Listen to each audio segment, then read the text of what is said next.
Hello again, everybody, and welcome to a very special edition of the Jim Cornette Experience. I am cult casting today. It's not a show about nothing. It's a show with very little preparation because I was held captive and forced to watch 17 hours consecutively of Monday Night Raw. We're going to talk about that. Also, an update on all the other bullshit we've got going on in the world. Hey, Donald Trump is still lying. Imagine that. That's breaking news about the size of his little rally. And we're going to have some emails, viewer mail, all that stuff, wrestling talk. My God, I've got notes here a mile wide. And to join me in doing this fiasco, Hawaiian Brian, the podcasting lion, the king of the Arcadian Vanguard Podcast Network, Mr. Co-host to you, Swammy's Pappy, the post office playboy, the proprietor of the French Toast Chateau, the glib and gregarious great Brian Last. Aloha, Jim. And what a pleasure it is to be here once again. You sound a bit discombobulated this week. I am so I feel like I have just gotten out of a hostage crisis. Because I don't want to spoil. This is the main event that we're going to talk about later on, but I watched Monday Night Raw nearly in its entirety without the ability to fast forward.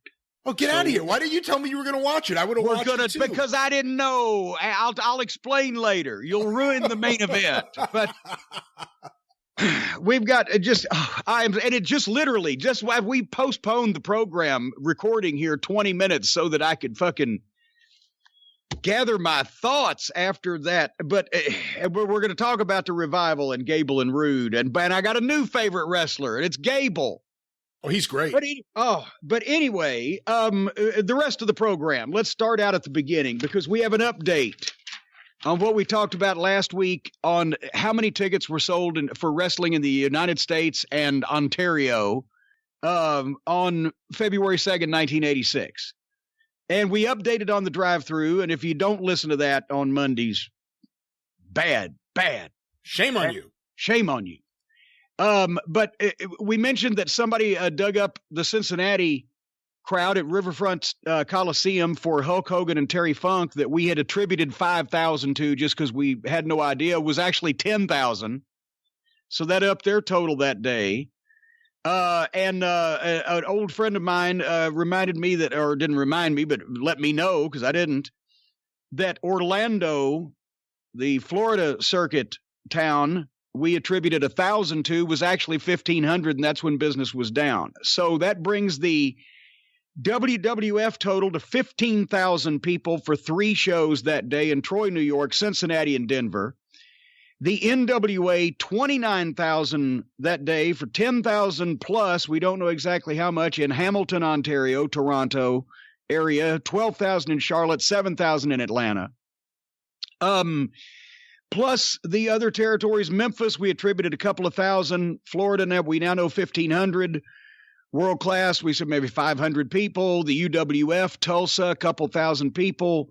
Continental, 1,000 or so in Montgomery, I believe it was. Portland, we gave 500 people. We gave chicken marks, chicken scratching to Kansas City, and we don't know about the AWA. But so far, even without knowing about the AWA, that's 51,500 tickets sold on Sunday, February 2nd, 1986, to wrestling. And that's not counting if they were running in Calgary, weren't they? Yeah, Stampede was up and running. Mexico, obviously, there were probably another 100 shows just down there on that day. Well, I don't think we need to open that can of worms. We'd never measure that. But anyway, so there you have it. Update. We'll keep these news bulletins coming in, as well as the bulletins of what's going on at JimCornette.com. I have practically nothing. The fulfillment center is almost empty, folks. If you really want to get even with me, buy everything I've got, because then I'll have nothing to do with myself. The Midnight Express American Cancer Society photos were down like 25 or less. I don't have an exact count right now. The action figures, and I've mentioned this, the fine folks at Figures Toy Company, we have had such demand. The first batch or inventory or run or whatever of the Cornette action figures sold out. We thought we were stocked for ages. That is apparently not the case. And now they're making more, and depending on whether the big orange idiot pisses China off, we could never see any more. And I got 20 left. So order now at JimCornette.com. And the Double the Rumble DVD is the next DVD that's going to be in jeopardy. There's less than 60 left of those, and that's a warehouse find. So once they're gone, they're gone. So just a warning, JimCornette.com. Get them while they're able to be got. Would you like to volunteer anything about how they should get these? I actually need to get one of those before you run out of those. I don't think I have those. You don't have an action figure? I have an action figure. I don't have the DVDs. Oh, the DVD. You don't have the DVDs? I have some of the DVDs, not all the DVDs. I don't have all the Smoky Mountain and OVW DVDs. I have all the other ones, I believe, that you're currently selling at JimCornette.com. Well, but you don't have a Double the Rumble. I don't have a Double the Rumble. I don't have a triple cheeseburger. I don't have nothing. Yes, I did accidentally hit the fucking button there the wrong way when I was... I'll tell you, that's better than what I thought. I thought you were just going to fucking drown me out with silence. I was like, oh my God, it's brutal. No, I hit the fucking clicker button. See, I used to have the headset. You could even leave this in. They know I don't know what the fuck I'm doing. But nevertheless, no, if you'd have told me you didn't have a Double the Rumble, I would have sent you a Double the Rumble for free. But now that I've got hardly any and they're going to sell out, you got to pay double for it because I can't deprive the fans of their opportunity.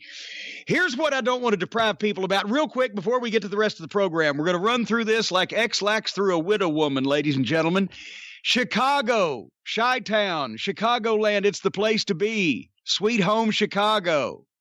Take me back. Anyway, Chicago, C2E2, March 22nd through the 24th. I'm going to be there at the Cornette's Collectibles booth with an eclectic group of folks that are going to be guests at the C2E2 pop culture extravaganza at McCormick Place in Chicago. I think it's down on Lakeshore, I believe. I've not been to this location yet, but I'm looking forward to it. But on Saturday night, March 23rd, have a beef with Jim Cornette. Live, 3 hours or more.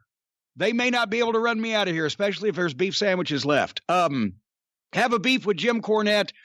It's a live stand-up meltdown, interactive Q&A, Chicago stories, politics, wrestling, cooking recipes, a free photo op, a free 8x10 autographed, a free Chicago Italian beef sandwich, and everybody's a VIP. They're going to need burger towels galore to wipe the grease off of you after we get finished with this hoedown, folks. It's going to be a real shivaree, and tickets are available at tinyurl.com/corny in Chicago, CORNY in Chicago. Somebody said corny with an E. It's like E in Smoky Mountain Wrestling. Pissed me off. Anyway, get your tickets early because they're going fast and everybody's VIP, did I mention? And also, coming up April 13th in Madison, West Virginia for All-Star Wrestling, me, Bobby Eaton, Dennis Condrey, and Stan Lane will be inducted in the All-Star Wrestling Hall of Fame. Bobby Fulton's taking on Tracy Smothers that night in a Smoky Mountain Legends match. Stephen P. New is going to be there live in the house. He may get you. It's good. No, we're gonna team up on something wonderful for the fans that night, and so much more in Madison, West Virginia on April 13th. April 27th, everybody knows I'm doing color for the NWA Crockett Cup 2019, a co-promotion with Ring of Honor, my old compadres. I return to the scene of some of my greatest triumphs. But it's Charlotte, North Carolina, actually suburban Charlotte, out there in Concord. We don't want to piss the fine folks in Concord off. At the Cabarrus Arena, it's also going to be broadcast live on the World Wide Web. The Midnight Express, the Rock and Roll Express, Magnum TA, Nikita Koloff, and I'll be part of the meet and greet. It's a day-long festivity now, I'm hearing. There's going to be meet and greets from the morning and afternoon. The wrestling event that night. We encourage everybody. You can go to JimCornette.com, by the way, for all the information on how to get more information about all this stuff. And don't forget Richmond, Virginia, Saturday, May 18th at the two-man Power Trip Con 3. Third time they've done this. It'll be the charm. The Midnight Express 35th anniversary reunion tour continues. The Fan Fest is 10 to 3. I'm going to be doing a VIP that night right afterwards, where you're actually going to get to eat something too. So after you'll be hungry after all them autographs. Anyway, go to JimCornette.com and click on events for all the details. Did you watch Dipshit? I went to sleep right before it actually got going the other night, but our orange pig-faced president lying in public again and dangling his dick around at El Paso the other night. I saw the clips of it. I didn't watch it. Well, I tried to, but I can't watch that. So I saw the highlights. And it was better in that form anyway, because basically what we took out of it was there's still a raging bunch of fucking imbeciles that will go to and be in an enclosed space with the stench of him. The thought of him is repulsive, much less I'm sure he has that old fat man stench underneath his arms and skin tags. But they will sit there and listen to him lie, even when he's lying about their own fucking hometown. First of all, Beto O'Rourke drew a crowd of estimated by the police between 7,000 and 15,000. And since it was outdoors, there's, people meander around. That's probably as close as you could get. We know how these crowd estimates go. But I've been in the fucking Civic Center in El Paso. And not only my eyesight, but also the El Paso Fire Department says it seats 6,500 fucking people. No. I saw Donald Trump say 35,000 people were in there. Well, no, here's the thing. It seats it holds 6,500 people. Trump said that the fire department, thank you, fire department, for letting a bunch more people in. And he said they got 10,000 in the 6,500 seat arena. That is not possible. And then the fire department came out and said, no, we didn't. We didn't have any extra people. And I know once again, for the people around the world who have people in office who are sane and rational, and even if you disagree with them, I know this is hard to believe, but no, this actually went on. He actually said these things, and these people actually responded. Trump said, thank you, fire department. They let 10,000 in. No, we didn't, says fire department. In the building that it doesn't hold more than 6,500 that I've been in and seen it. Fucking the Guerrero's father, Gory, used to fucking promote that building, for fuck's sake. Then he said that there were 30,000 people outside or that tried to get in, and up to, I think maybe it was a Freudian slip. Did I see one place he said 69,000 people applied to be there somehow? They sent in applications. I don't know what the fuck. Meanwhile, he said it's not only bad enough that he has to lie about how many people he's got when he's got a full house, but he had to say that Beto O'Rourke had like 200 or 300 people. And then one of the sons, I don't know if it was Thurston Shitbag III or Douchebag Von Fuckface, but one of the sons retweeted it, said, yeah, a bad look with those 300 people. They didn't even know he had thousands and thousands and thousands of people because he was a sane, intelligent human being speaking instead of a blithering fucking bag of flesh. And then in El Paso that he said was so fucking dangerous and was crime-ridden, riddled with crime until they put up the wall, except that it wasn't. And they didn't. Because even the mayor of El Paso, Texas, I heard from the mayor's own lips on television, speaking live. No, El Paso has been one of the safest big cities in America for 30 years. They put up fencing 20-something years ago, which also served to funnel people into the proper locations and trying to cross the ports and everything, but it wasn't a goddamn concrete wall.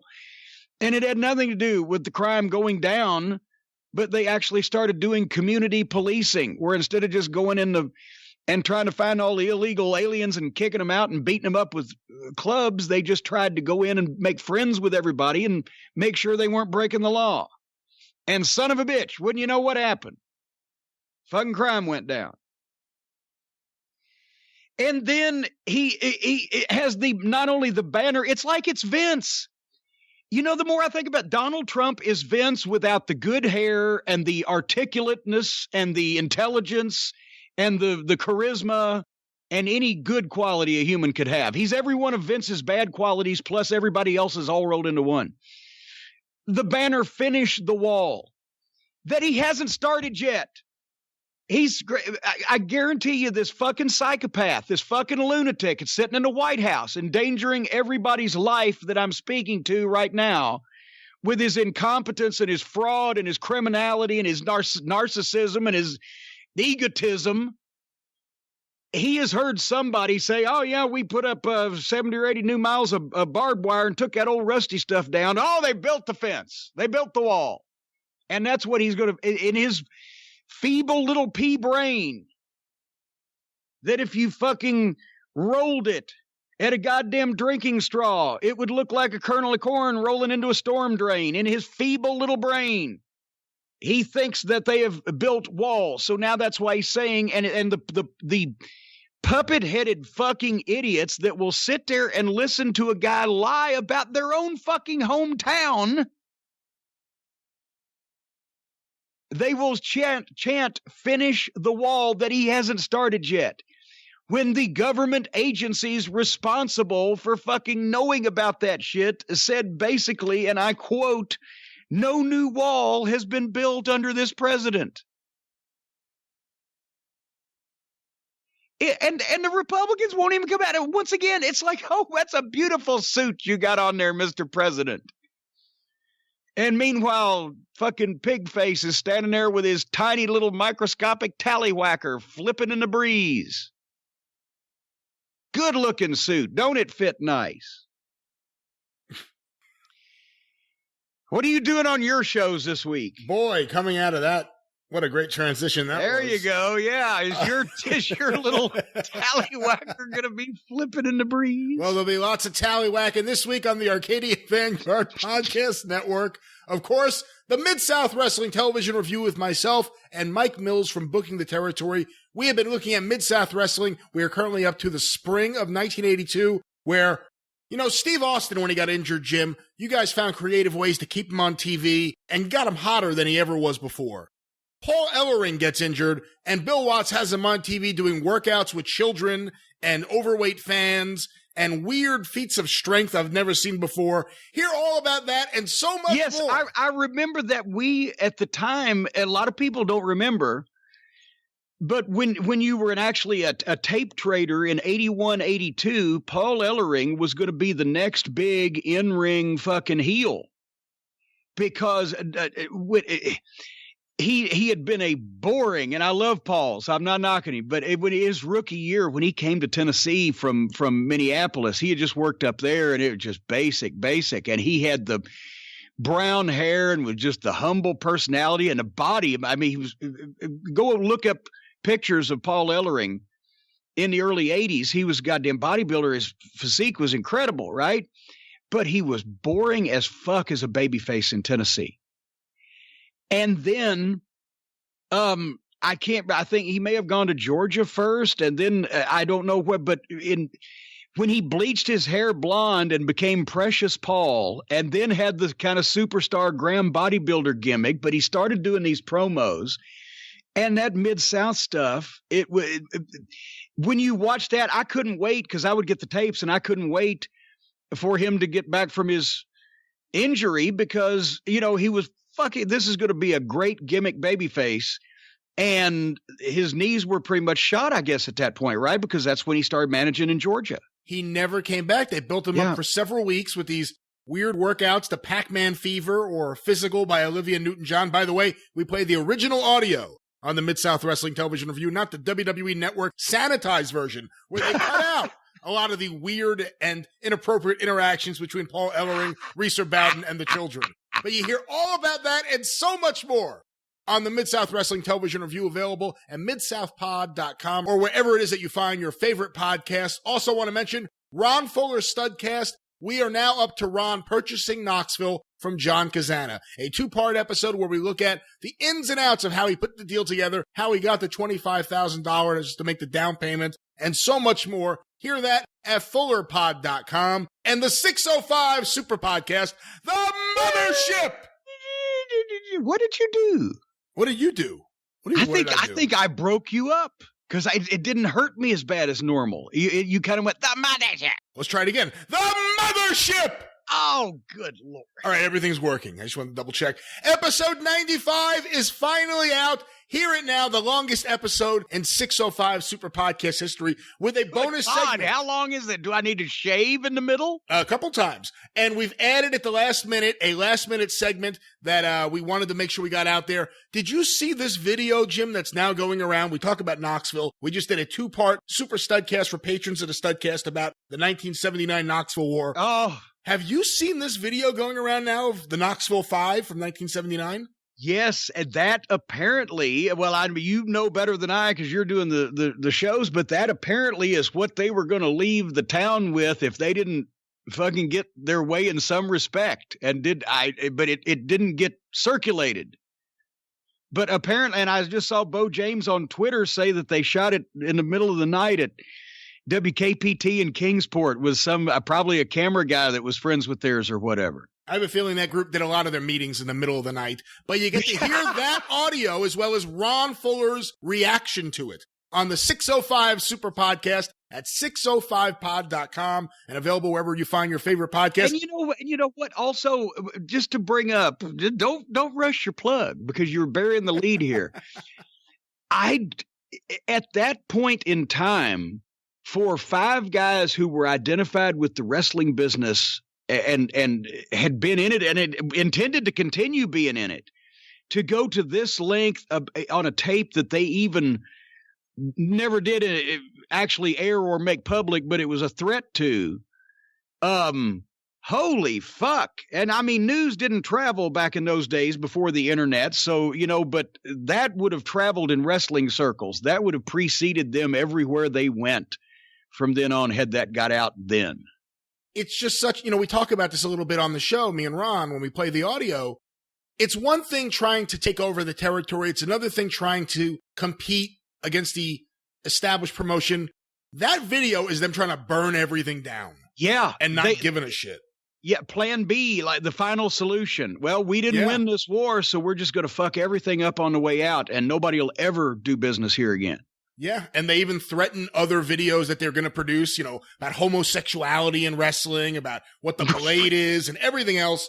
But it's amazing. The videos just recently emerged out of nowhere. We talked to Ron Fuller about that. Again, where did it come from? No one exactly knows. Ron said some guy got in touch with him with it, but I'm waiting to hear more details from Ron, and I will let you know as soon as I do. And you can hear that on the 605 Super Podcast at 605pod.com or available wherever you find your favorite podcast. The next episode, Top 10, Pandemonium Theater in the news, and much, much more. Stay tuned. They can't stay tuned because they're not tuned to it. They can stay tuned to this show. Stay tuned to 605pod.com. That's a safe listen every time, but they can't stay tuned to a show that hasn't started airing yet. You think this is a safe listen? This is it's maybe not at work or around your family or your children or any meaningful person in your life. Most of our listeners don't have anything like that. Oh, don't say that. But, yeah. Well, he wouldn't be sitting here listening to us fucking talk about Trump's tallywhacker blowing in the breeze.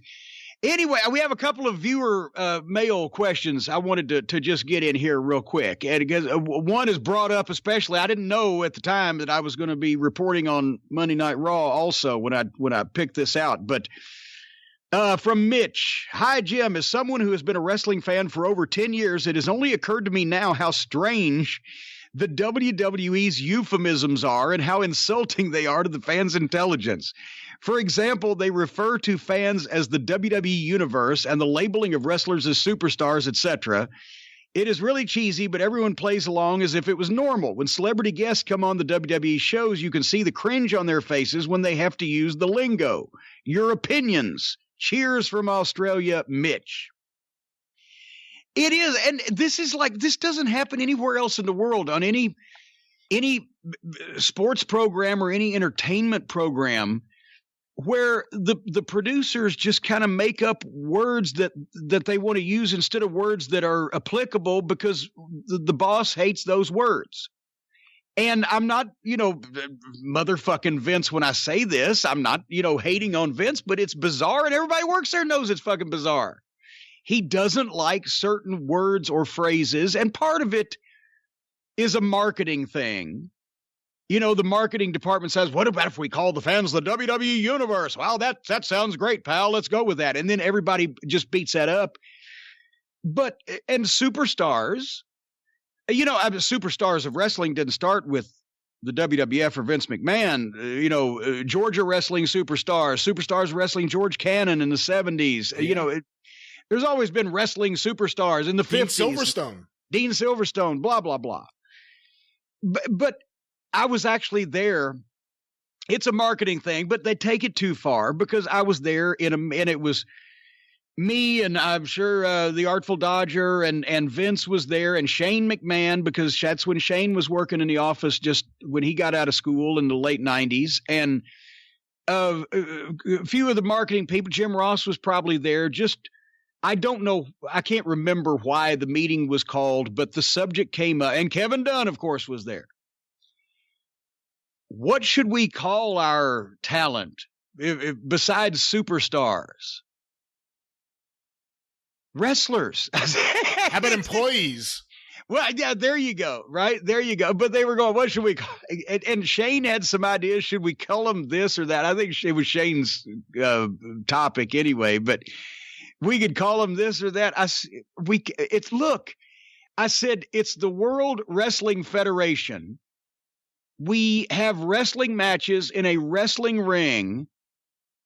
And why can't we call them wrestlers? And Vince is, and it never sunk in. But also Vince hates. It's why nobody refers to a championship belt as a championship belt anymore. Even the fans now. If they'll see a picture of a belt or a guy has a belt, oh, that's a nice championship you've got, or that's a nice title you've got, which in proper usage makes absolutely no sense whatsoever. They don't have the championship because they didn't win anything. They don't have the title because they didn't win anything. They have a belt that symbolizes the championship, and it's a replica belt. And I'm not knocking replica belts, but they're belts. The belt is what symbolizes the championship that you won. When you win the Masters, you get a jacket, right? When you win the fucking Stanley Cup, I would assume you get a fucking cup. When you win the WWE Championship, you get a fucking belt. Right? Yes. Well, then what? But he hates even more than belt. The old wrestling term, the strap, right? He would say it with derision. Vince would say like, well, yeah, they brought me into Pittsburgh so I could drop the strap. He hates all the things that I find fascinating about. He hates the old wrestling business, right? The entire business that rejected him, that caused him to take over. Yeah. But anyway, the hospital. I was there when he came up with that one. It was somewhere in 97-ish at a writing meeting. It sounds too corny. It's wrestling if we say we take it to the hospital. What should we say? Well, I think he mulled over medical center before finally coming up with medical. Say he's been taken to a medical facility. In his mind, that was not insulting the fans' intelligence, because since we all know wrestling's fake anyway, we can't say he's been taken to a hospital. That would be mocking a serious injury. So, well, he's taken to a medical facility, and in his mind somehow that rectifies everything. But in the meantime, once again. Have you ever heard a human being come up to a friend of his and say, hey, did you get your sports entertainment tickets? No. Did you get your wrestling tickets? Same thing as if a motherfucker gets hurt. Have you ever had somebody, quick, the fucking guy's carotid artery is severed. He's bleeding out his fucking asshole. Get him to a medical facility. No. It's not real. I've always hated shit that wasn't real. It's not real. Including that question. Was it real? It's weird. There's nothing else in entertainment where they have their actors, or in this case, the wrestlers, talk in such an unnatural fashion all the time. Well, and that's part of the problem is between that and giving people lines. In wrestling seminar tryouts, I always said I wanted a degree of difficulty of 5 and an execution of 10 instead of the other way around. They think the story is more important than the talent actually being able to do it believably. So they give people who should be in grade school drama class sometimes fucking advanced Shakespearean acting, and it doesn't work. But more on that later. I got one. I have an email with a number of questions from Joker Jack up in Welch, West Virginia. And I know that in Welch, West Virginia, he probably had to walk 7-8 miles to be able to fucking get to a bus to take him to a place where he could use a computer. So for him to email me, I know he saved these up, so I want to answer a couple of them. There's 10. We're only going to hit a few. Number one, what was in Baby Doll and Larry Zbyszko's envelope with the short-lived feud with Dusty Rhodes? I don't know. Number two. Nobody knows. I don't even know. Then Dusty didn't remember years later what it was going to be. When Crockett had all those amazing tag teams in the 80s, why did we have to wait until 1997 in a WWF ring to see the Road Warriors versus the Rock and Roll Express? That's because everybody involved from the sport of wrestling to the tag teams in question were never in a desperate enough state that a stupid match like that ever took place. No, the Road Warriors and the Rock and Roll Express was to me, the ultimate Bruno Pedro fear for Vince Sr. They were the two most popular babyface tag teams to wrestle, at least in the NWA, in the decade, right? And you can make a case for the business in general. And they could have had a good match with each other if the Road Warriors were heels. However, the Road Warriors weren't going to be heels in that environment, in that era. And to have the babyface match would have necessitated putting one or the other team in the worst possible light. Because the Road Warriors would have to physically dominate the Rock and Roll for credibility and visual credibility and et cetera's sake, and the Rock and Roll would have to be the quick and the double team and et cetera. But if the Road Warriors are just as popular as the Rock and Roll Express, it's not going to get over when it takes two guys to knock one down. And since the Rock and Roll Express were as popular as the fucking Road Warriors, it wasn't going to fucking paint the Road Warriors in a great light for the fans to see them both beating the bejesus out of Ricky Morton the way he sold, because he would have turned them heel in the match if they were both in their primes and he was selling. So nobody would have ever booked babyface Road Warriors versus babyface Rock and Roll Express. That's that. Was that his last question? No, that was just number two. Number three, in the old After magazines, there was once an article that featured the story Jim Cornette manages the Road Warriors. Was there ever any talks at all about any of this? No. That was probably Craig Peters. This is the best one. This is the last one. Who would win in a street fight? Wahoo McDaniel, Harley Race, Blackjack Mulligan, Dick Murdoch, or Ron Simmons? Now, this one is interesting. In a street fight, who would win? You have to say that Murdoch would be in the running because he would be the one that would be smart enough to figure out a way in that group of guys to piss all of them off at each other by stirring shit up beforehand while they were drinking, so that he would be the most sober one and the least mad one, and the rest of them would all kill each other and he'd win. That's one way of looking at it. Or you could look at it as that Harley's indestructible, so despite everything that all the rest of them would do to him, he would crawl at you even if he had both of his legs snapped off and he was holding them under his right arm. So he would outlast everybody when the rest of them were dead. Ron, as far as physical toughness, I think would rank high, but he would probably be of this group the most fair-minded in an actual fight amongst people he respected, so he might get knocked out early because he wouldn't immediately go for somebody's fucking balls.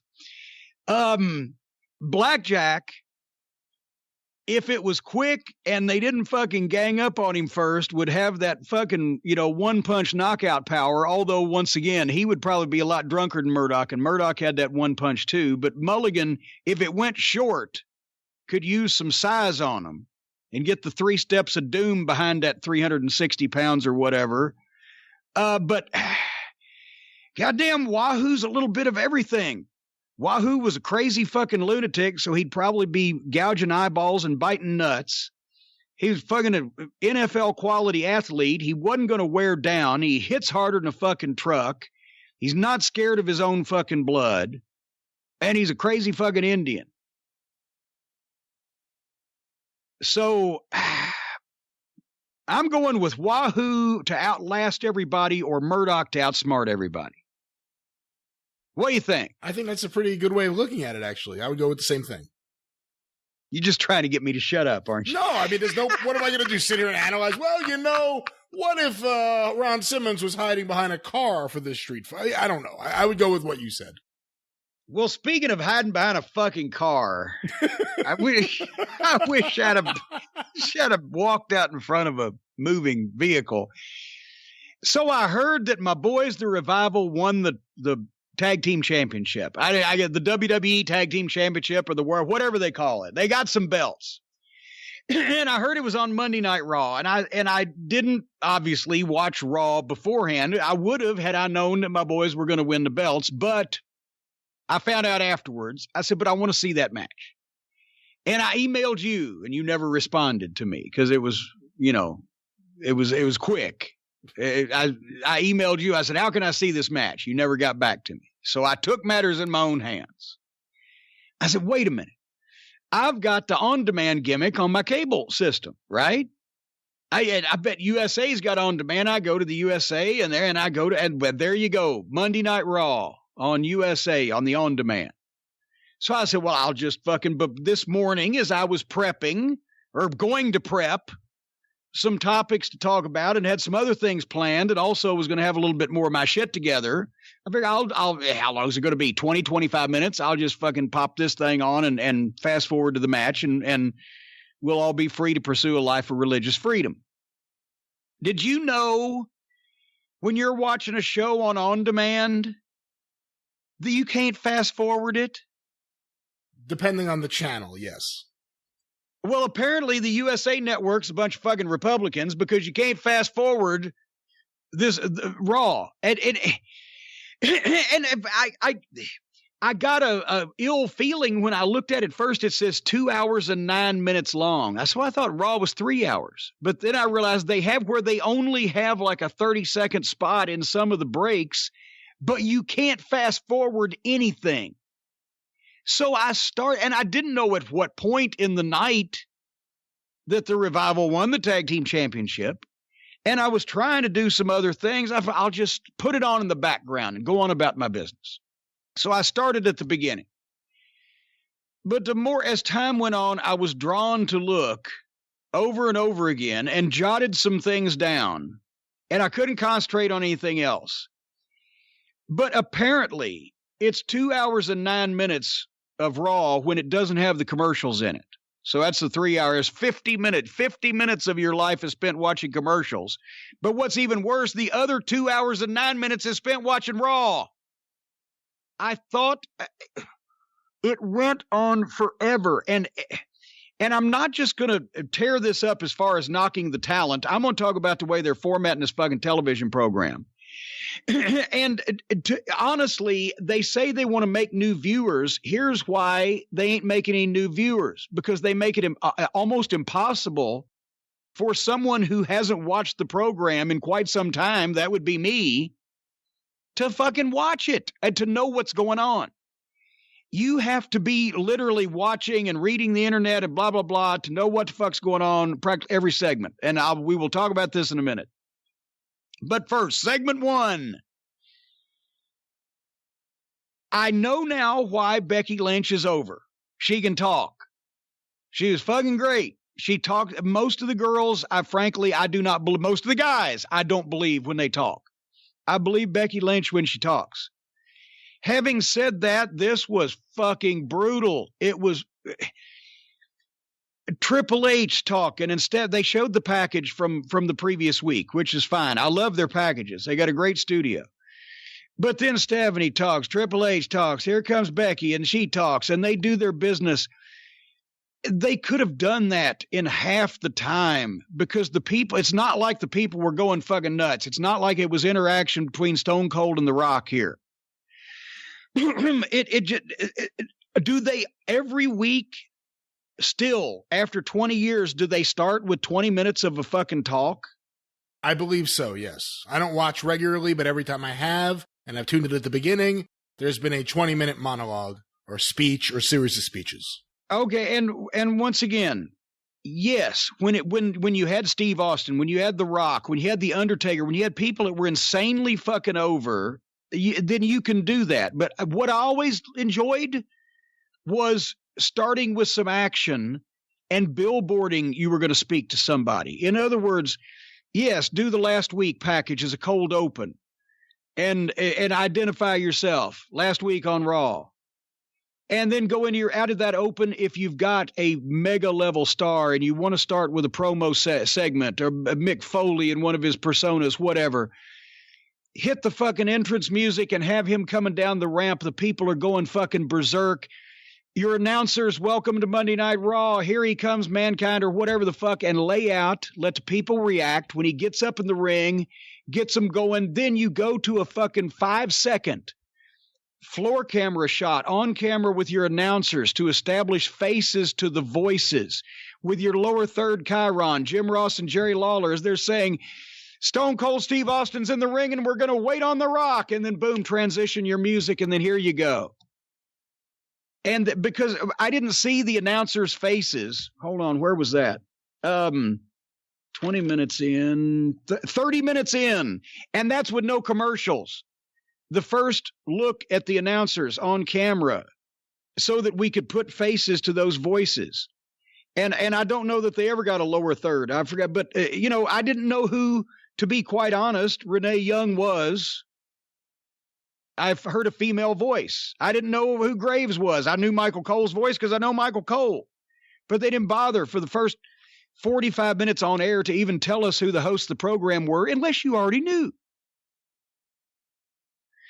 Anyway, they talked for fucking ever, and they gave Becky Lynch the ultimatum and left her with that and blah, blah, blah. And we're 15 minutes in with no action. And then here comes Sasha and Bayley. And I know this is going to sound sexist, but no, I'm sorry. It's just, you've just put a lot of attention on a main event attraction. It happens to be a girl talking to one of the bosses that happens to be a girl. Now here come two more girls. And then they go to a fucking break. And when we come back, we are at 18 minutes without commercials. So probably almost a half an hour gone in this program with no ring introductions, with a triple threat girls tag team match. And one of the girls teams has a girl on the outside. And they had identified Sasha and Bayley, and Nia Jax and Tamina I got, and I didn't know for the first 2 or 3 minutes who Liv and Sarah Logan were, and I didn't know for longer that it was Ruby Riott outside the ring if I was a new viewer, which I was, because the announcer, nobody fucking told me. The faceless announcers had not let me know, but anyway, women's triple threat match building to a tag team clusterfuck match at the pay-per-view, goes through this segment, through a break, comes back and goes through segment 3. At one point, they do an injury bit with one of the girls where the doctors and officials are out checking on one girl on the floor, and they're bringing out injury help in the first match, and it's for the girls when it's not even the main event girls. And they have more match. I wrote, what the fuck is going on? Somebody, and it was here in the middle of this seg 3 where somebody finally said Renee Young's name, Renee. So I knew it was Renee. I wish somebody could teach Jimmy Snuka's daughter there how to do a safe Samoan drop, because she didn't trap the bottom arm and was very fucking heavy on a downslide. Jax, later on, she didn't trap the arm either, but she elevated the girl a little better. Let me tell you something. Those two together, that's like double injury power. They've injured so many people in there because of their sloppy. Nia Jax has really hurt people in the past. Well, and I defended her on that punch because it was a potato, but I can see where she may be heavy-handed, let's say. But anyway, I wrote that this is the longest wrestling match ever. And then Bayley got in. Bayley got in and woke him up and picked it up, and she looked good.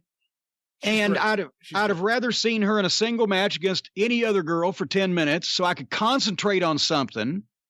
Because once again, remember, I'm a new viewer. Now I'm looking at 6 girls on 3 different teams with an outsider on one of them. Go through 3 segments with these fucking faceless fucking announcers who never mention each other's names, telling me what the fuck's going to go on at the pay-per-view when I can't even keep track of who's on whose side. So Bayley was good. And then it was over. Thank God. And this, like I said, this is 30 minutes in, was the first announcer on camera and we've had basically, I thought it was the WOW Women's of Wrestling, because all that's been going on for the first 45 minutes was women's wrestling. And I'm not being sexist, but you've just conflicted your first segment, your main event girl, Becky Lynch. Put some fucking space, bring some men out to just make it look different. Michael Cole does a good job. He does what they want him to do. Renee Young sounded good. Graves sounds good. The tattoos all over the deck. I can't imagine when they were in the meeting with Vince McMahon trying to talk him into making him a fucking on-camera announcer. Segment 4, Elias is in the ring with his guitar, and he's introduced, and then like in a fuck up, they go to the back, where Becky Lynch is having a private conversation, not acknowledging the camera, with somebody with an accent. Now, I know, because I was kind of a fan of Prince Devitt, that it's Finn Balor. But as far as I know from watching the program, unless they slipped it by me, it's some guy with a fucking accent because they didn't tell me. And they're having a private conversation like they're in deep of what to do, etc., not acknowledging the camera that's 5 feet away from them. So that's phony. So now they've made me realize that Becky Lynch, the man that's so believable when she talks in the ring and stands up to the McMahons and etc., is cooperating in something phony just because they've got to have the goddamn camera there, lurk there, and wrestlers are horrible criminals. Then Elias is introduced with his guitar in the ring again, Elias. And then suddenly we go to a package on fucking Seth Rollins. Now they're fucking with Elias, but I'm starting to figure this out. They haven't made this plain quite yet. It just looks like a really sloppy television show. But they go to a package on Seth Rollins. He's beat Cena. He's beat Roman. Rollins has made a big deal. This was a great package. And they're selling Rollins versus Brock Lesnar, who everybody in the world knows who he is. Here's a fucking star in a package in the middle of this goddamn guy with the guitar being introduced and fucked around.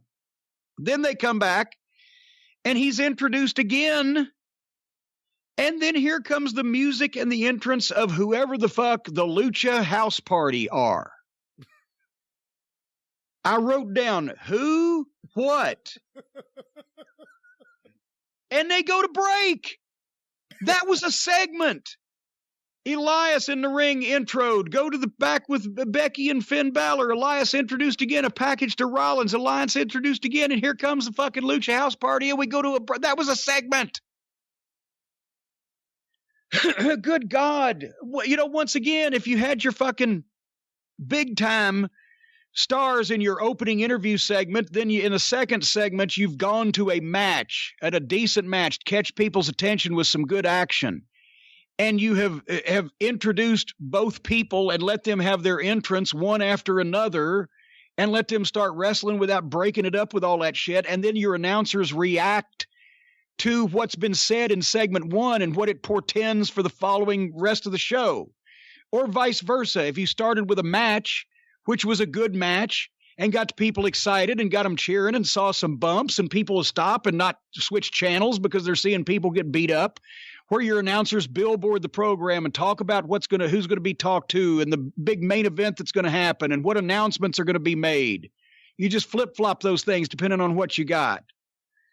And then once again, with your packages, use them as bumpers in and out of your segments so they don't just come out of nowhere if you're coming back from a segment. Ladies and gentlemen, we'll be right back. Cover pitch. Shoot the fucking empty ring. Ladies and gentlemen, the people can still be cheering.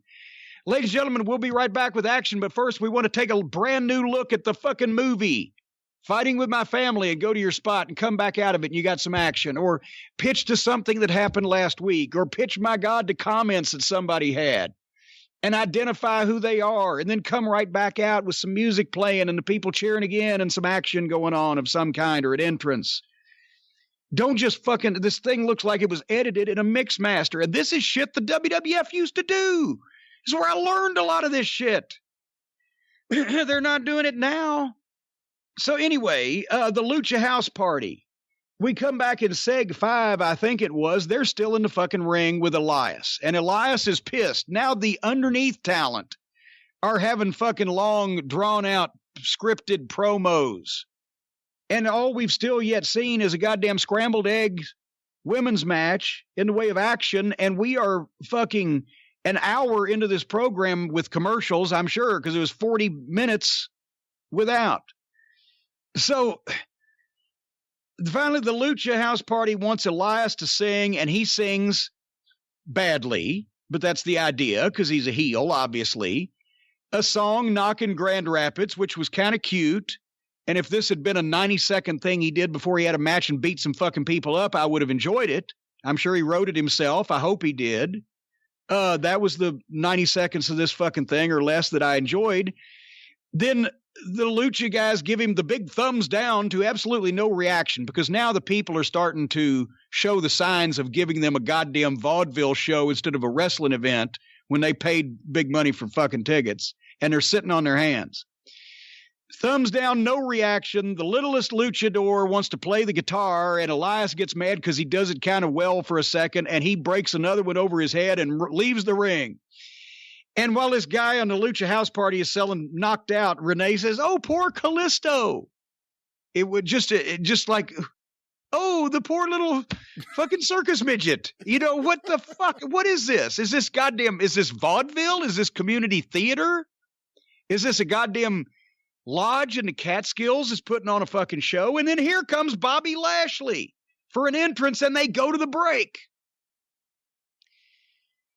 Now, Bobby Lashley, I know him. I liked him. We trained him here in OVW years ago. He is a world-class professional athlete in a variety of sports, and he looks like $1 million fucking dollars. So he's walking to the ring, and they go to the break. Okay, maybe I'm hooked.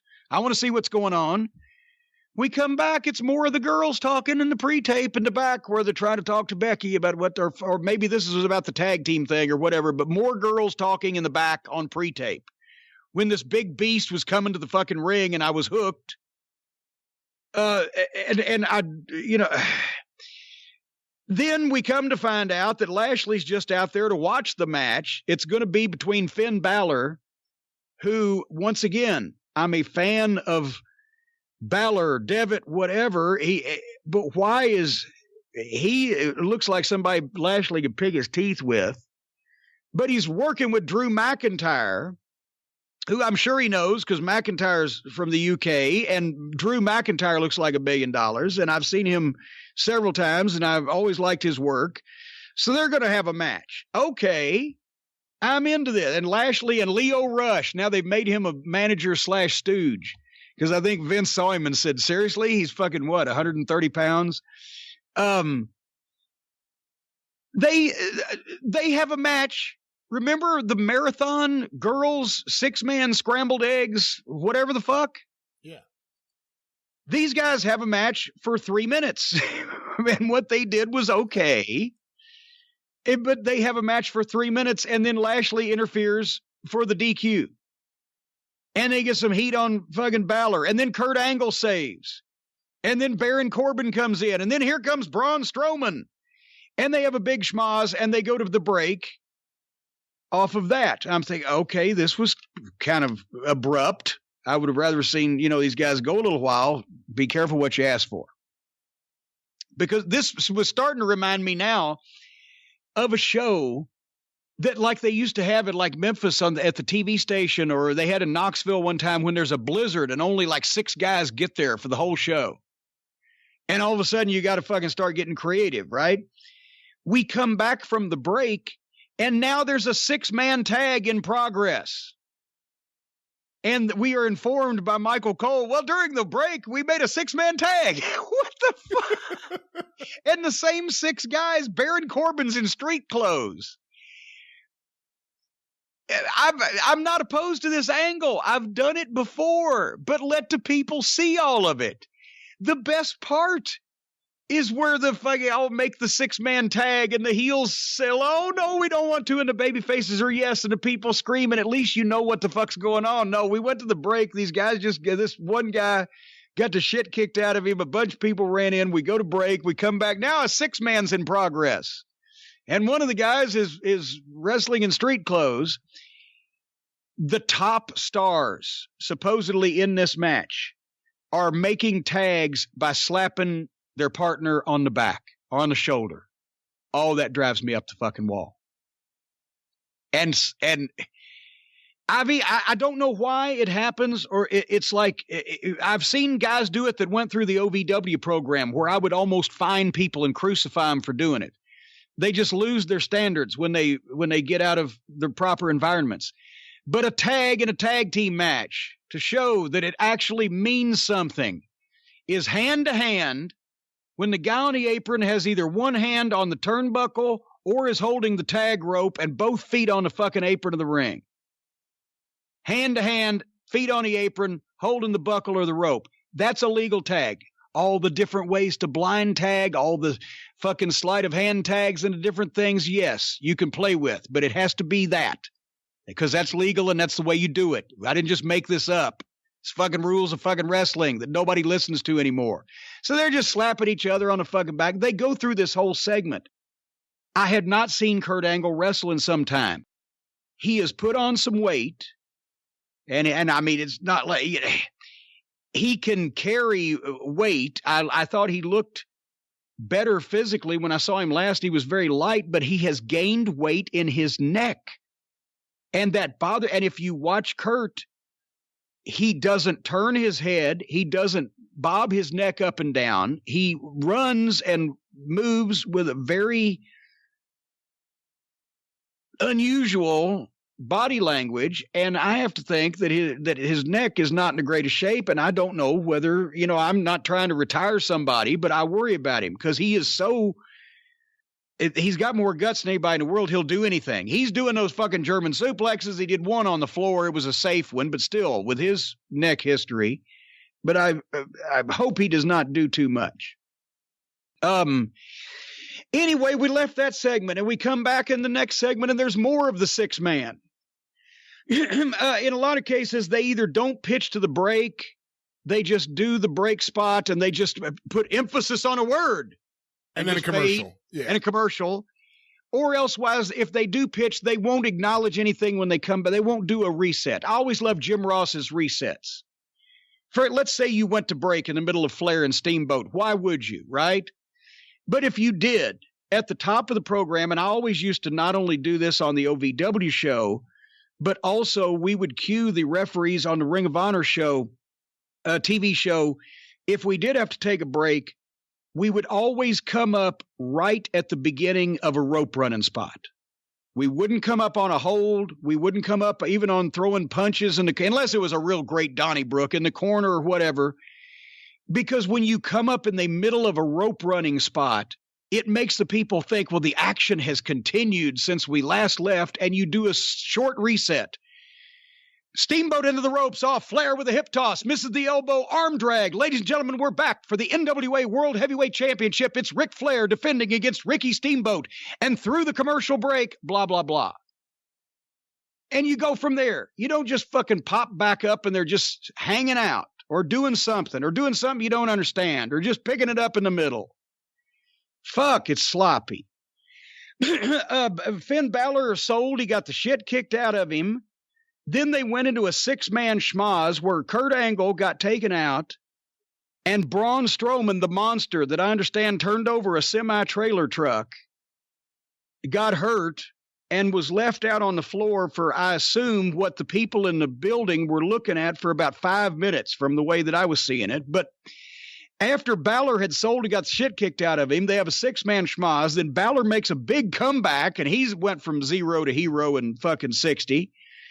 But then Bobby Lashley pins him, but Balor gets his foot on the rope in a nick of time, and the other referee stooges it off. The other referee comes out, rather. There wasn't two. He comes out and stooges it off. So the referee restarts it. He said, this match must be restarted. And they went to fucking break. No, once again, that's the whole...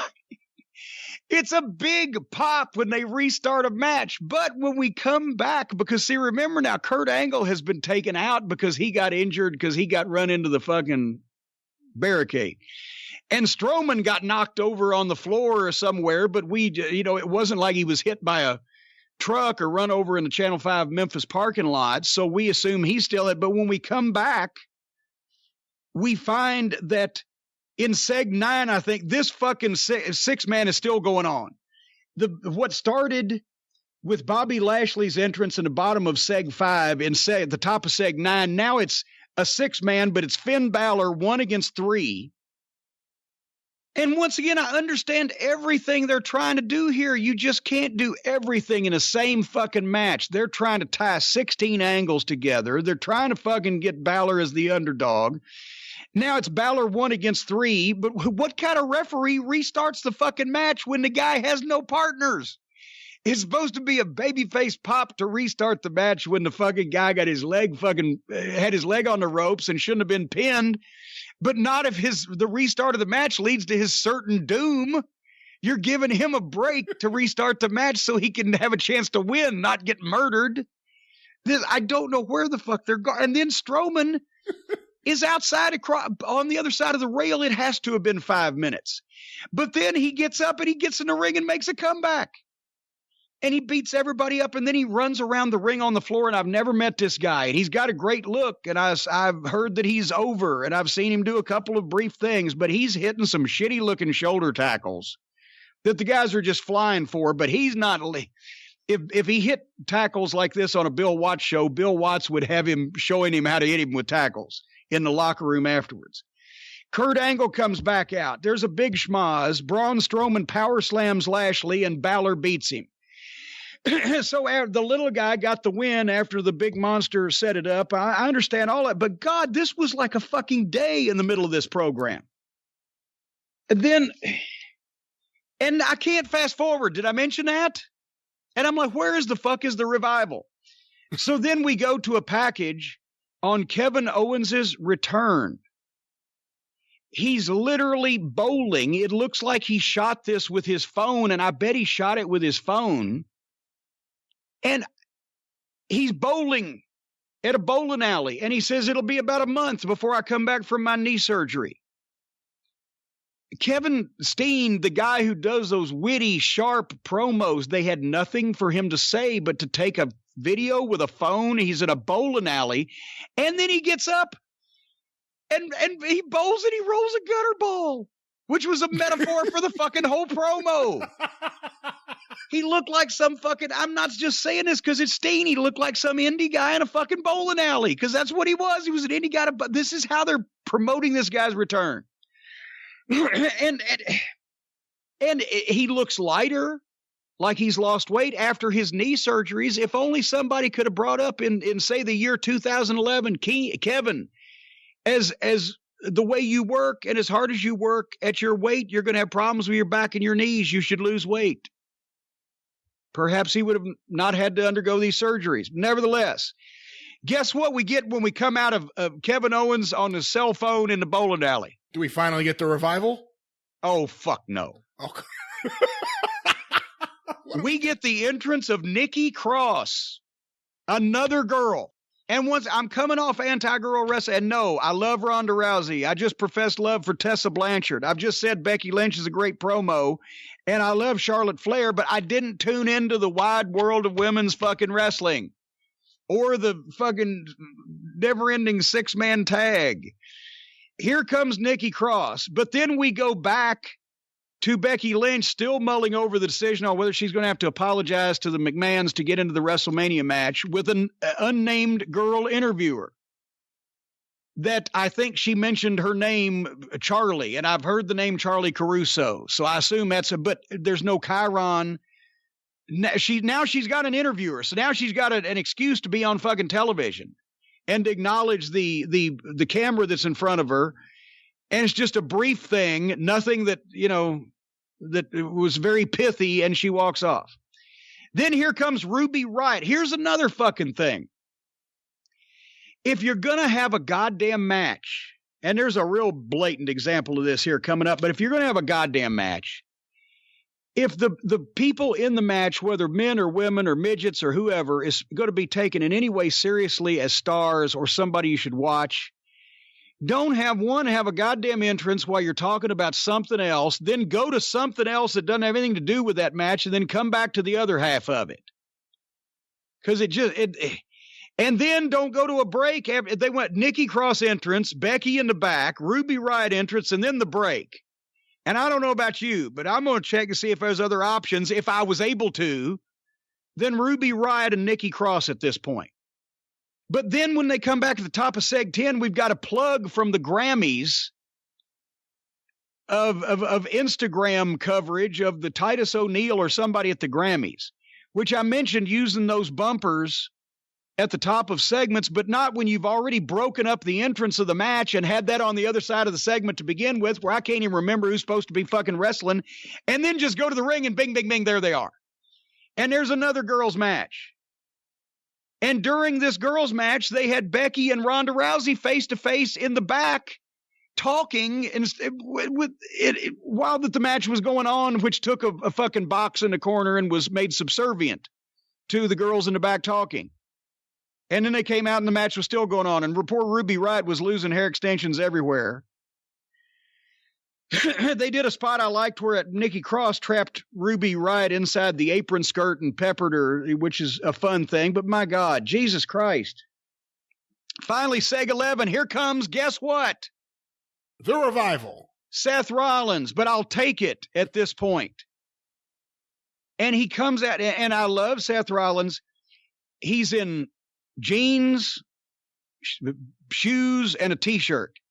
If I looked like he did in wrestling trunks, I would never wear street clothes. I'd be at goddamn court or at a Broadway play in my trunks and boots and tights. And I know he's hurt, but I'd love to see him look more like a star. If he had, I would have dressed him up. I would have had a flashy fucking shiny old shark skin suit on him or something. But otherwise, and his music sucks. I'm sure he probably picked it himself, but I didn't like his music. It didn't seem grand enough for a big star. But he did a great promo. He put himself and his journey over what he's gone through over the last year, how the rug was pulled out from under him. He had great babyface delivery. When he told the story, people reacted where they were supposed to, which is a key, showed they were actually listening. And then Paul Heyman interrupts him. And I swear to God, Paul Heyman looks like a bald, fatter bulldog Bob Brown. Does he not? And I'm not knocking Paul. I'm fixing to praise him. But my God, physically, this man is 4 years younger than I am. He looks like he's been inflated. I've never seen him at that body weight. He is rivaling Star Maker Bolin for the title of world's largest manager. But he was dressed nice, and his hair, what's left, was combed well. But here came not only the first real heel personality on the show, the strongest personality of any kind so far on the program, a great promo, made some interest in seeing the Seth Rollins-Brock Lesnar match from the Brock Lesnar point of view, as Seth had just been building up to it. But then Seth had a good response. I thought the material that they probably gave him was a little flowery and a little wordy.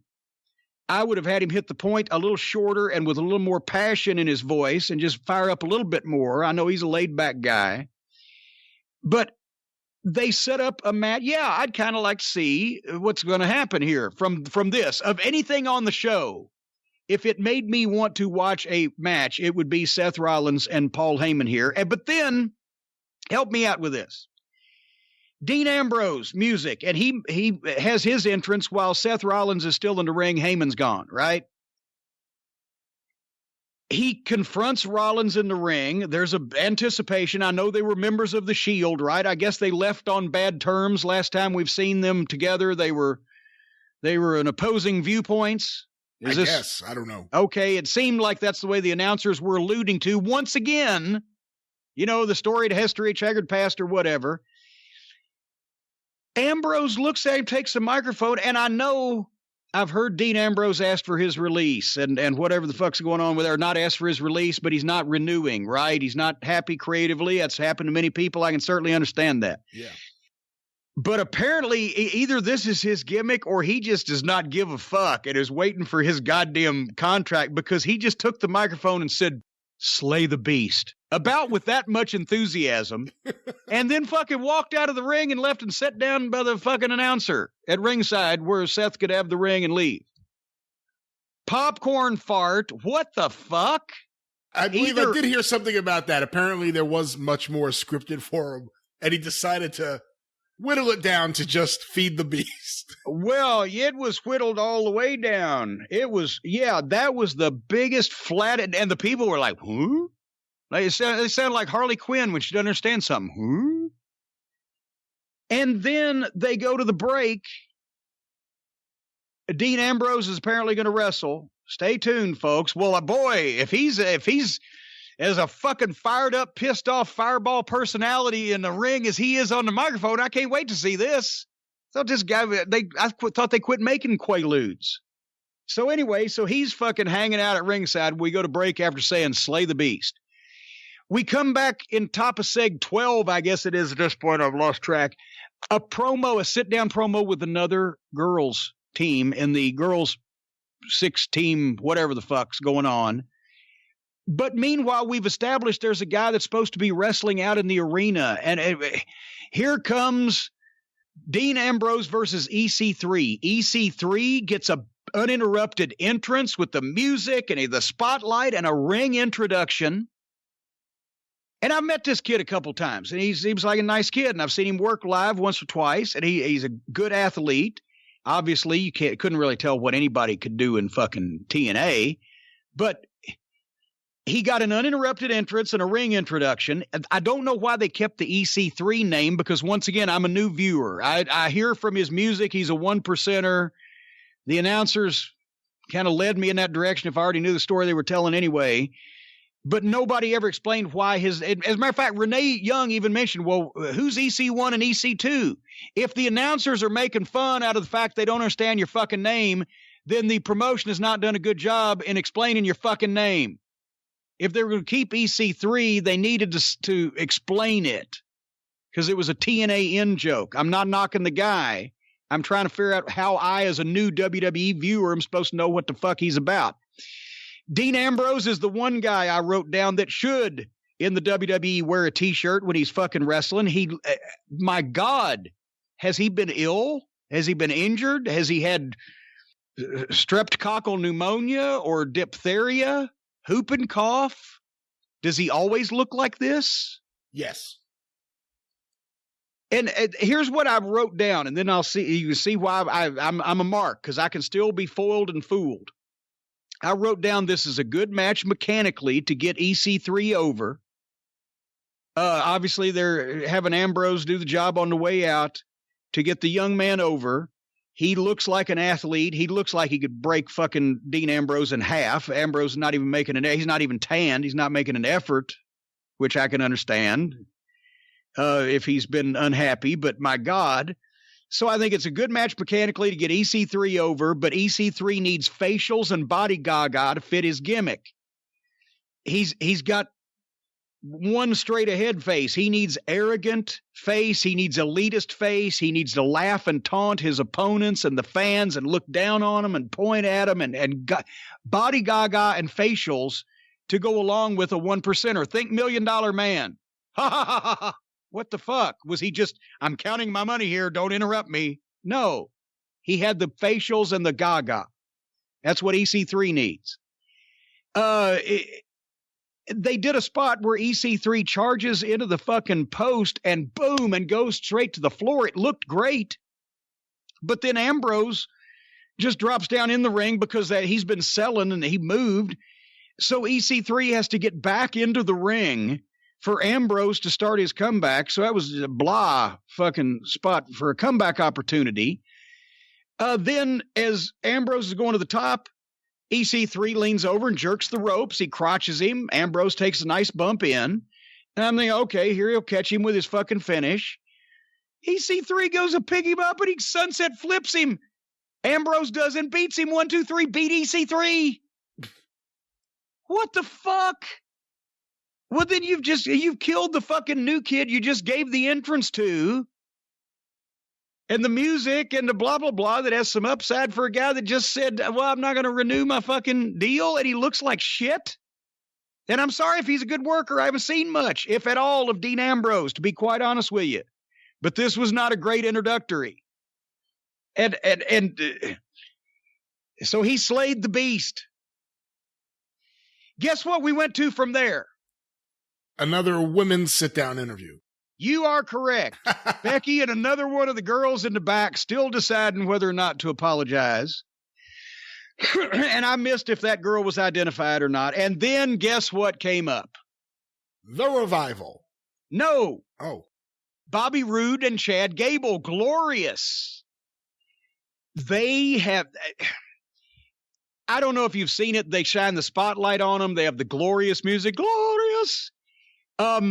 But they have the full-length robes like Bobby has always worn, but now on a WWE budget, they look gorgeous. They look better than Flair and Valentine's old stuff that Miss Olivia used to make. They have the fucking long robes, and they have a nice entrance for them with the lighting and everything, and they look fucking good. Now you got something that looks like a fucking star, right? And as they're coming to the ring... As they're entering the ring, I should say, they go to a package on the Fighting With My Family movie. What the fuck? I don't care. I don't mind the package, but leave me in the moment. Here is your World Tag Team Championship about to be on the line. The champions are coming to the ring, and we go to a package about a fucking movie. Then when we come back, the Revival, the challengers, are already halfway down the aisleway, so they're kind of joining them in progress. I know that old trick. Join them halfway. People might not hang with it, right? The only problem that I had with this match, and I don't know the backstory, so maybe you might know. Have you seen Roode and Gable before? A little bit. I've seen some of their matches with the Revival. Are they supposed to be baby faces or heels? I believe baby faces. Okay, and then Chad Gable, as I'm about to say, is a goddamn good one. Yeah. But here's the thing. Glorious. They're in full-length fucking robes. They have the spotlight, like the light of heaven above, shining down on them through the clouds with the music saying, we're glorious, we're glorious. That ain't a heel fucking gimmick. I love it. It's Heavenly Bodies. That's fucking, yes, but it's fucking heel. And this is where I'm going with it. A lot of the people, and of course by now the people in the building, I think, have given up on life because they're sitting on their hands for most everything they're seeing, right?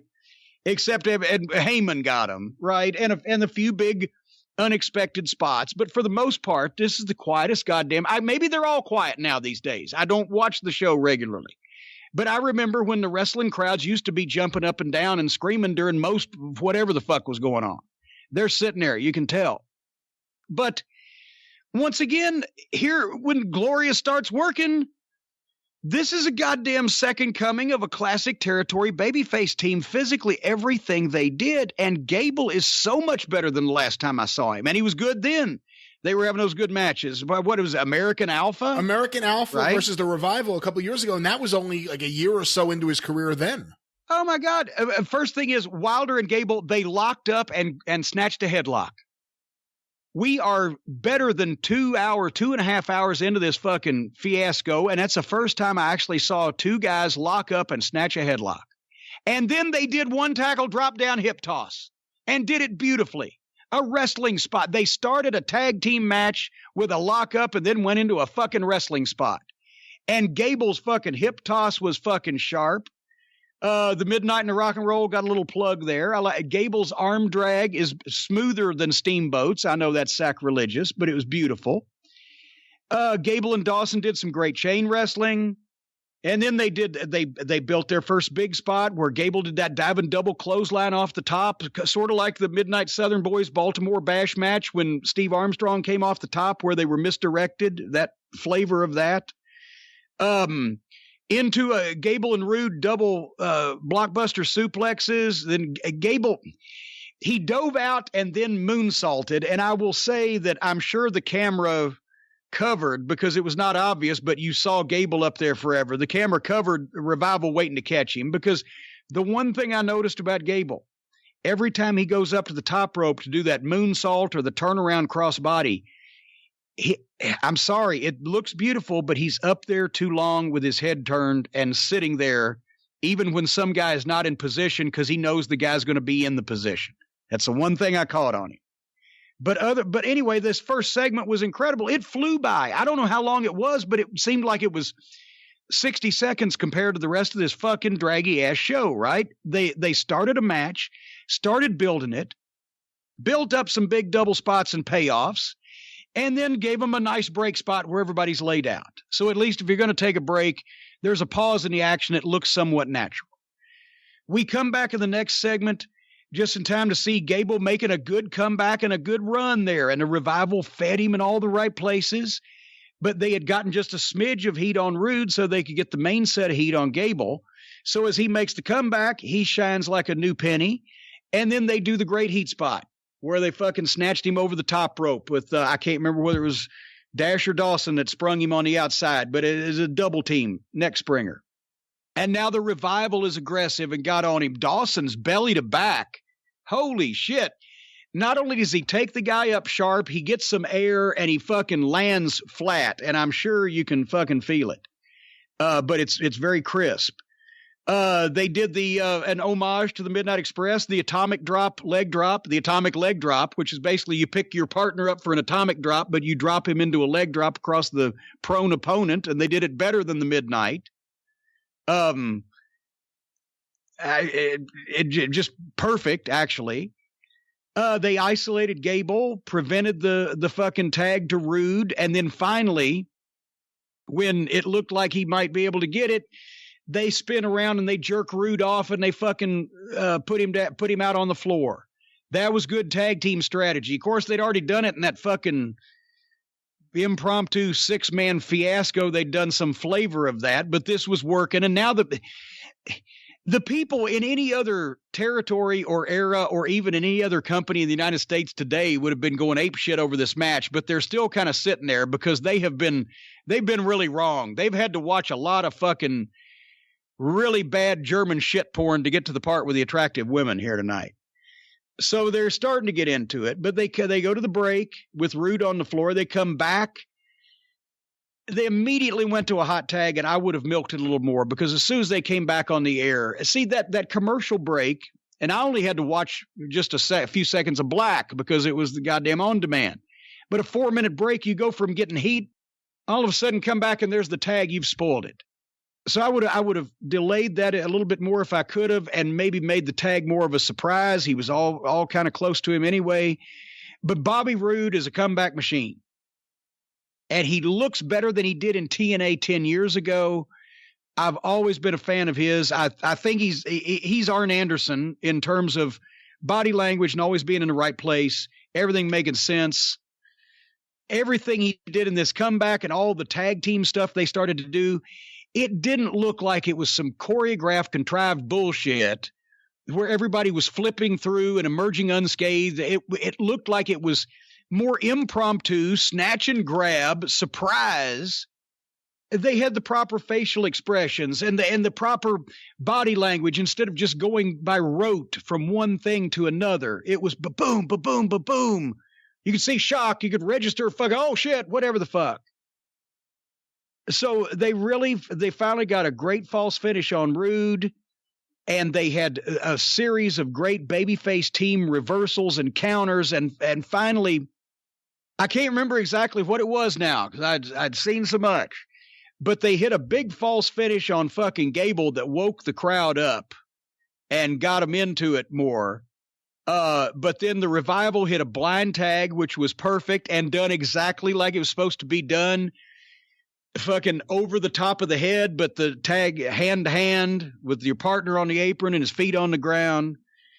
And into a goddamn flying shatter machine. I don't know how they did this and nailed it, but they did it, and it looked perfect. And when they hit it, boom, the place popped because they figured, well, these guys have been doing jobs to everybody else. They're not going to win. But they did. And once again, they flew all over everywhere, but it looked like a struggle or a surprise in some respect, and they treated it as such. And the shit they did makes sense. It didn't come out of left field. And then they had a little promo with the champs, and there was good fire by Mr. Dawson on the promo. But once again, just the formatting of this fucking show and just the fact that the matches are a backdrop to everything else going on, I can't concentrate on anything. It drives me crazy. If I'd had to sit through 4-minute commercial breaks, I wouldn't have been able to.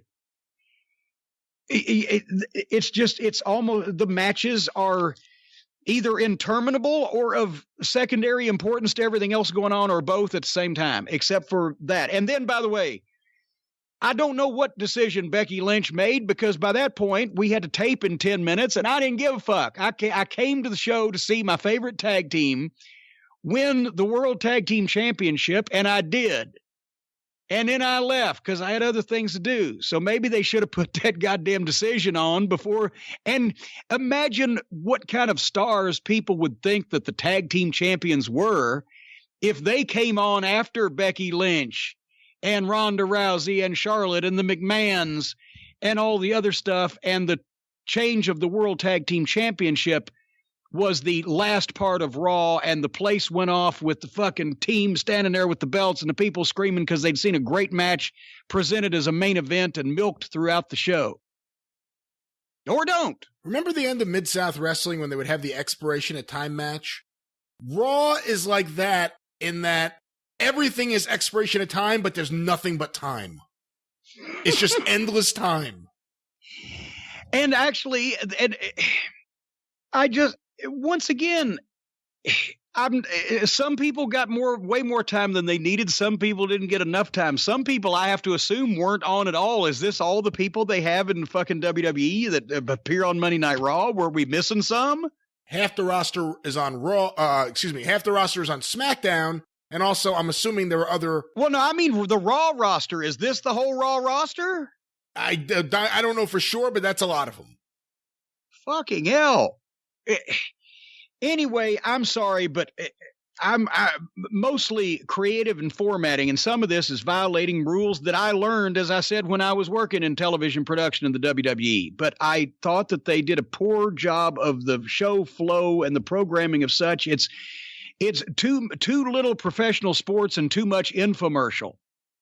And the important things are made to seem background, and the stuff that you could do in half the time as background is made to seem important.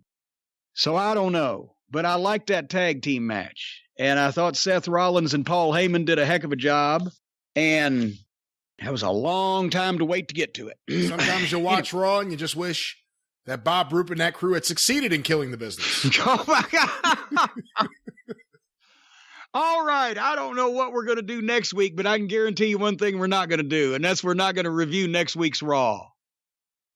Because I don't have enough fucking time in my life. I have shit to do. And hey, I'm sorry, I don't mean to be negative, but goddamn, I have done the job that these people are not doing, and that is formatting and writing television, and mine flowed a lot better, and I believe I've given some instances here on the program of how it could.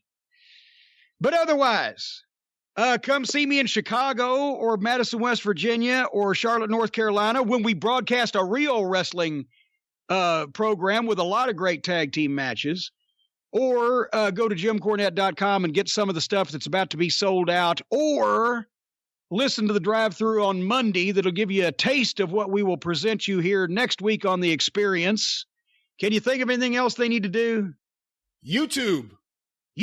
Go to official Jim Cornette on YouTube and get your Cult of Cornette membership certificates on heavy cardstock because it's a long, cold winter and Daddy doesn't want to watch any more Raw. Until then, next week, ladies and gentlemen, in parting besides love, peace, and soul, how about thank you, fuck you? Raw's finally over. Bye-bye, everybody.